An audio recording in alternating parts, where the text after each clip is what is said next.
G'day guys, how's it going? My name's Ant with Gaming Antics and it is Friday, which means it is time for another Games Haul video. This week we've picked up 3 new games, which takes the total up to 146, so getting close to that 150 mark. Still a long way to go until we actually collect all of the Xbox games, but we're chipping away at it each time. I was hoping to get more, but a deal fell through. Unfortunately, I'm hoping I can pick it back up. We'll see what happens, but that'll be for next week's lot, I guess, if it happens. So let's take a look at what we've bought this week and add them to the games collection. Now, one thing to mention is this week I didn't actually buy anything from Cashies. It wasn't a Cash Converters purchase. I found these games on Facebook Marketplace and they were a little bit cheaper than what I would have gotten them at Cashies. So kind of worked out really, really nicely. I think at Cashies, most of the base games are worth about $6. And I know it's not a massive saving, but I got all 3 of these for $5 each. There is a small issue with one of the games. We'll talk about that when it comes up, but hopefully it's not too bad. We'll see what happens. So first pickup for this week was Terraria or Terraria to something or other. I don't know. I've never known how to actually pronounce it. Now, this is a game I have played before and I do enjoy. I've never actually put a lot of time into it, but I've played a little bit with a mate. Dig, fight, explore, build. The most extraordinary action-packed adventure is just a pickaxe swing away. Welcome to Terraria. Explore vast and vibrant worlds with your friends and face the treacherous perils of Terraria, including hundreds of twisted foes, magical creatures, and mighty final bosses. Dig to literally the ends of the earth and then craft with what you discover to make amazing armor, weapons, and other items. Build fantastic dwellings with only your imagination as your limit. The world is your canvas. It's got similar vibes to, like, say, Minecraft, but more of a 2D side-scroller style game. Like I said, I've played a fair bit of it. I've probably played maybe like 10 to 15 hours of it. I haven't done much of the bosses or the progression through the game. I usually just get caught up building stuff and defending my building. It's definitely one that I want to put more hours into. I know when I was doing the podcast with one of my friends not that long ago, this was one of the games that came up a lot as to what we wanted to play as part of the gaming section of it, but it never eventuated. So definitely one that I'm excited for. This one looks pretty clean. It's, well, I mean, clean-ish. It was a good pickup for $5, I think, at least anyway. Instruction manual. There's not much in it. Wow. You can tell this came out towards the end of the Xbox Live. That's it. That's the instruction manual. It's just playing the game controls. This is when books started to go out of fashion, apparently. But yeah, solid game, really good one to add to the collection, and like I said, it was cheap. Next up, another $5 one, like I said, and that is Dragon's Dogma. Now, this is one that I've never heard of before. It looks pretty good. It's done by Capcom. You can see at the bottom there's like a demo thing for Resident Evil 6, which is a game that I really do enjoy. The destiny of the world, the heart of one hero. Sacrifice your heart and surrender your destiny to the power of the dragon. Only then can you hope to stand against the dark as one of the arisen. Interesting. So, looks like a RPG, adventure RPG style thing. Capcom, it's probably going to be a lot of, I don't want to say button mashing, but Devil May Cry style. That's what I'd assume anyway. What do we got? Action, jump, heavy attack, light attack. Yeah, I'd say it's probably going to be similar to that. Does it have any chaining things? Editing characters. So you can make your own characters. Pawns. Otherwise known as nomads from alternate worlds, pawns are otherworldly beings that have the appearance of humans. They're frequently used by the military. Is this enemies? Editing quests. Or is that, like, do you get a party? I don't know. This looks quite intricate, actually. Oh, this is interesting. So body type affects the gameplay. The bigger the body, the heavier the character. Although this increases the amount of the character could hold, it decreases the speed at which stamina is restored. In addition, although the character will have a wider attack range, there is increased susceptibility to enemy attacks. The opposite holds true for characters with smaller body types. There are also instances where gender affects such in-game elements as battles and storylines. I wonder how that works. Oh, so there's 3 vocations: fighter, strider, and mage. So yeah, it looks pretty in-depth. I don't think I've ever heard... I haven't had any friends that are like, you know, oh, you should really play Dragon's Dogma. But I've always seen it. It's always been a game that I've seen on shelves or in cache, not caches, like in collections. So it might be good. We'll see. It's definitely one that I want to give a shot. Now, the last one is a little bit of, I don't want to say shovelware.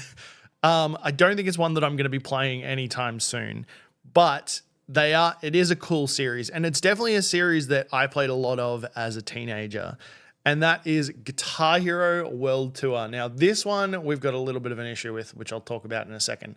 But the Guitar Hero games and the rhythm-based games were a big thing during like 2000, the decade of 2000 to 2010, and even onwards.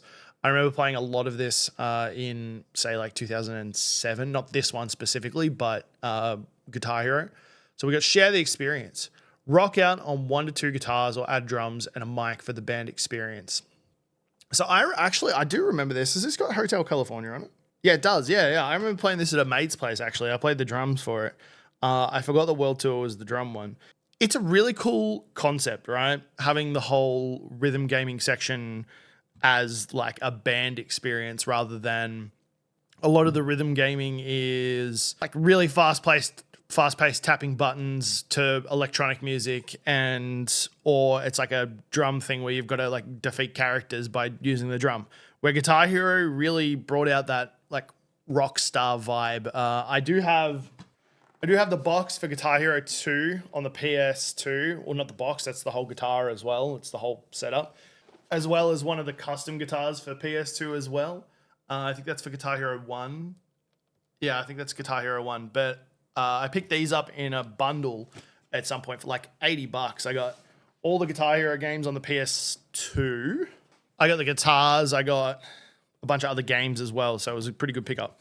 Now, the thing that's the issue with this one, which he didn't notice until he went to give it to me, was that I don't even know if you guys are going to be able to see it, but it's got a ring around the disc. I don't know whether you guys can see it. You might just be able to see it.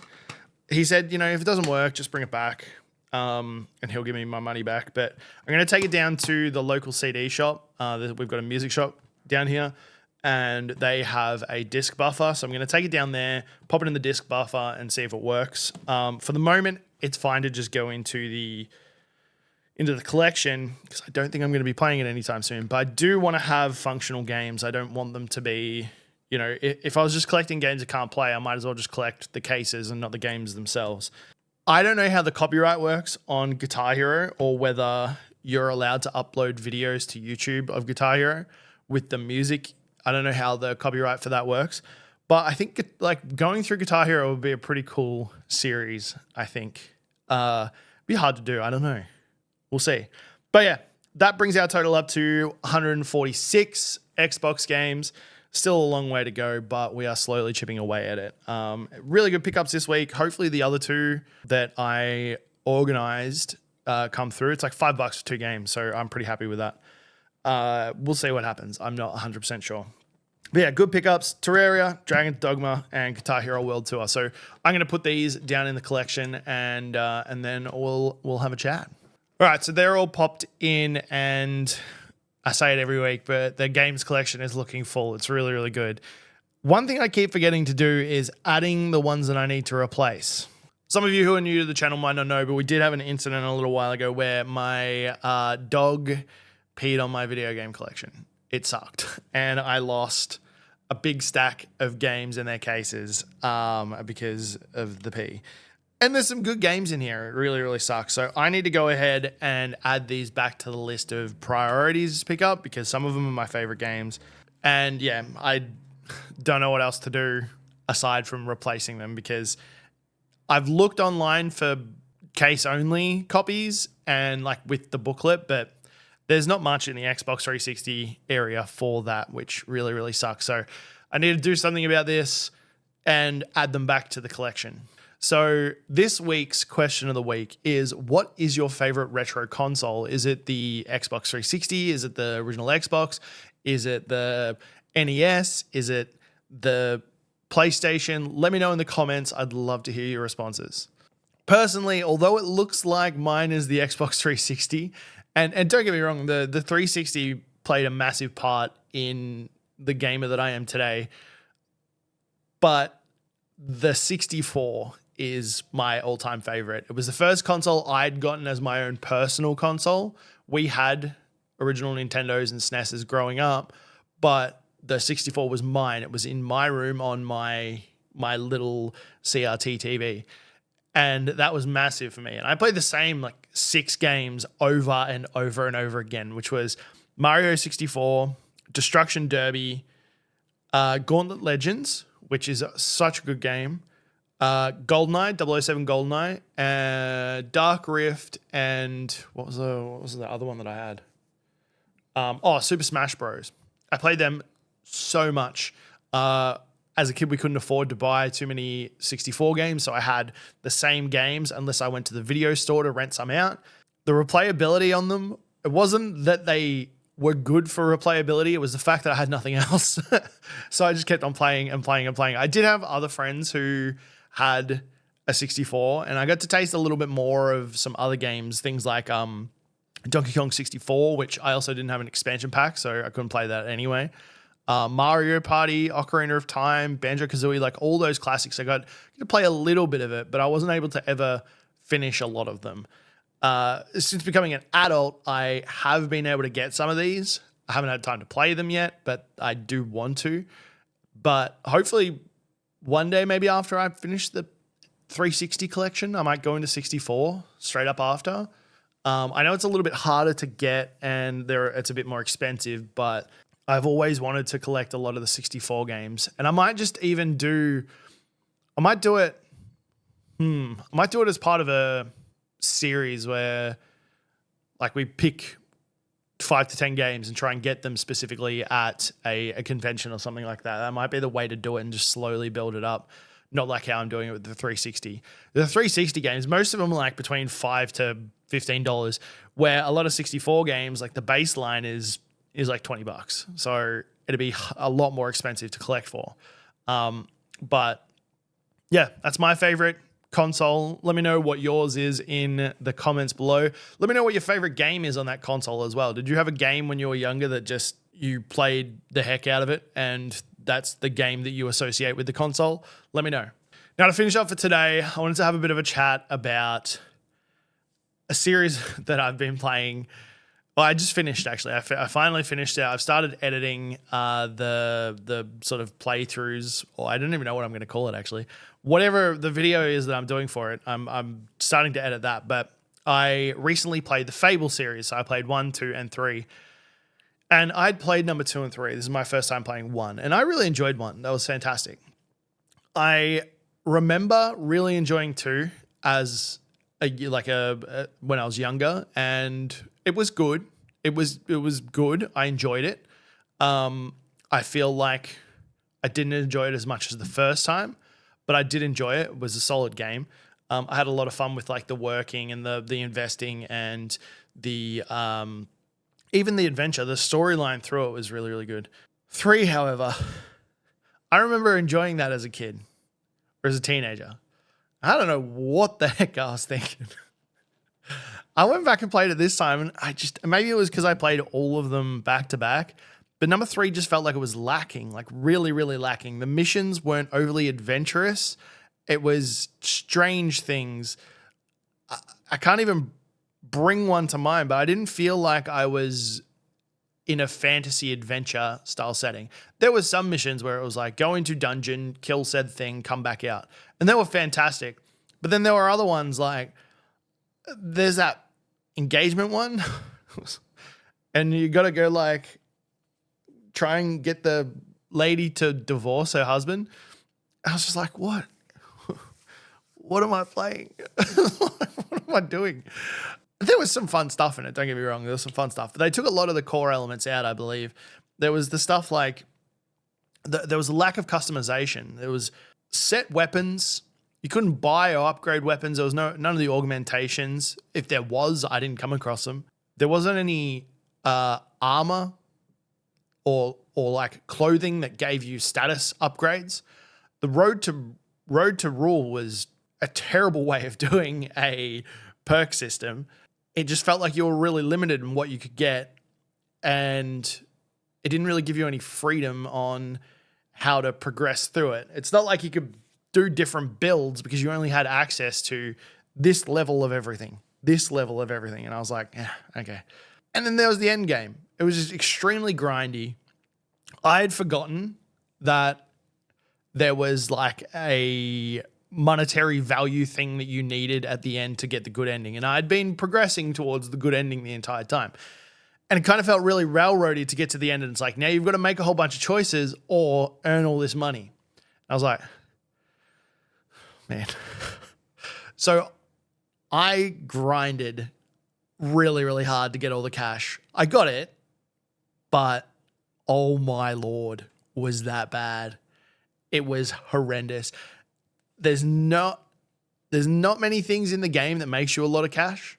The property situation was just very interesting, and there was no other way of like really progressing the money once you had it. I tried glitches. I tried exploits. I tried betting. I tried just sitting there and playing the loot for hours on end. And it took 3 days for me to earn the money that I needed to finish the game the way I wanted to. And I didn't like that form of railroading, which now with the new Fable coming out, I'm hoping they go back to what it was in, say, like the first one. There was a big difference, very big difference.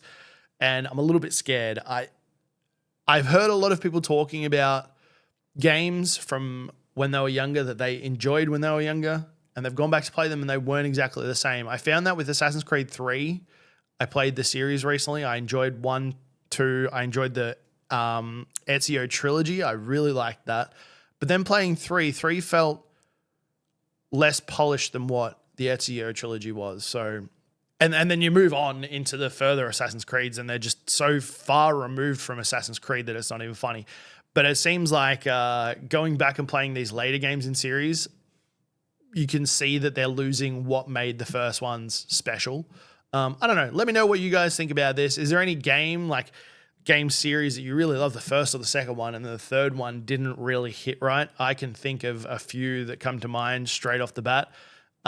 Things like Dragon Age, Mass Effect, things like, Fable, Assassin's Creed, Halo, might be a little bit controversial. There's a bunch of them, and don't know what it is though. Don't know what it is. So yeah, that's my rant for this week. I just had to get it off my chest. I literally just finished playing it like 2 days ago, and I was like, I need to tell someone about this. But yeah, next week we should have some more games. There should be a Fable video coming out, and then more videos following along from that. I'm just about to start my first playthrough of Darksiders 1 and 2 on the 360. So that should be fun as well, and more videos will come to follow that. But that is it for today. Thank you guys for watching. I really do appreciate it. Make sure to comment about the question of the day, your favorite console, your favorite games. Let me know all about it. I love to hear about it. And yeah, that's it. So thank you once again for watching, and I'll catch you in the next one. And as always, enjoy your gaming.